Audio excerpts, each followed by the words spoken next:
Hello दोस्तों, आज हम बात करने जा रहे हैं एजुकेशन वर्ल्ड की एक बहुत बड़ी रिपोर्ट के बारे में। टाइम्स हायर एजुकेशन यानी टीएचई ने अपनी एशिया यूनिवर्सिटी रैंकिंग्स 2026 रिलीज कर दी है। दुनिया भर की नज़र इस रैंकिंग पर होती है क्योंकि ये बताता है कि एशिया में कौन सा देश और कौन सी यूनिवर्सिटी सबसे ज़्यादा पावरफुल है। इस साल इंडिया ने एक नया रिकॉर्ड तो बनाया है, लेकिन साथ ही कुछ चिंता करने वाली बातें भी सामने आई है। अगले 3 से 4 मिनट में हम इस रिपोर्ट की हर छोटी बड़ी डिटेल को समझेंगे। तो सबसे पहले बात करते हैं लिस्ट के टॉप परफॉर्मर्स की। इस बार भी चीन का दबदबा बरकरार है।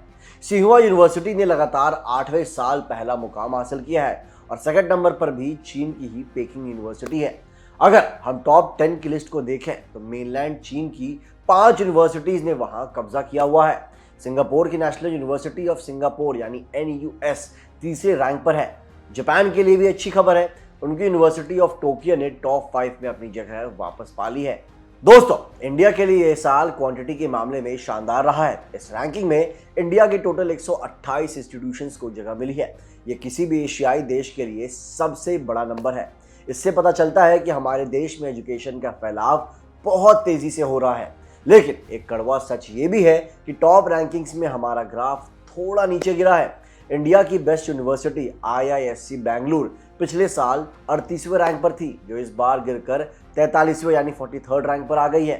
अफसोस की बात तो यह है कि टॉप 100 में IISc के अलावा कोई और इंडियन यूनिवर्सिटी अपनी जगह नहीं बना पाई। IISc के बाद लिस्ट में सविता इंस्टीट्यूट 128वें रैंक पर है और IIT इंदौर 141वें रैंक पर है। प्राइवेट यूनिवर्सिटीज जैसे शूलिनी यूनिवर्सिटी और LPU ने भी इस बार अच्छा परफॉर्म किया है। यहाँ एक जरूरी पॉइंट है IITs का बॉयकॉट।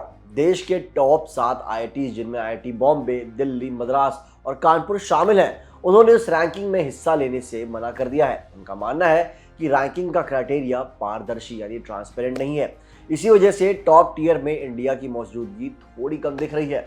सिर्फ चीन और इंडिया ही नहीं, कुछ छोटे देश भी कमाल कर रहे हैं। दोस्तों, मलेशिया ने पहली बार टॉप 40 में एंट्री मारी है। वहीं मकाओ की यूनिवर्सिटी ऑफ मकाओ ने भी टॉप 30 में जगह बनाकर सबको हैरान कर दिया है। तो फ्रेंड्स, इस रैंकिंग से साफ है कि इंडिया के पास यूनिवर्सिटीज तो बहुत है, लेकिन अब फोकस क्वालिटी और ग्लोबल रिसर्च पर होना चाहिए। जब तक हमारे टॉप IITs इन रैंकिंग में वापस नहीं आते, तब तक ग्लोबल लेवल पर हमारी असली ताकत का अंदाजा लगाना थोड़ा मुश्किल होगा। आपको क्या लगता है, क्या हमारे IITs को इन ग्लोबल रैंकिंग्स का हिस्सा बनना चाहिए?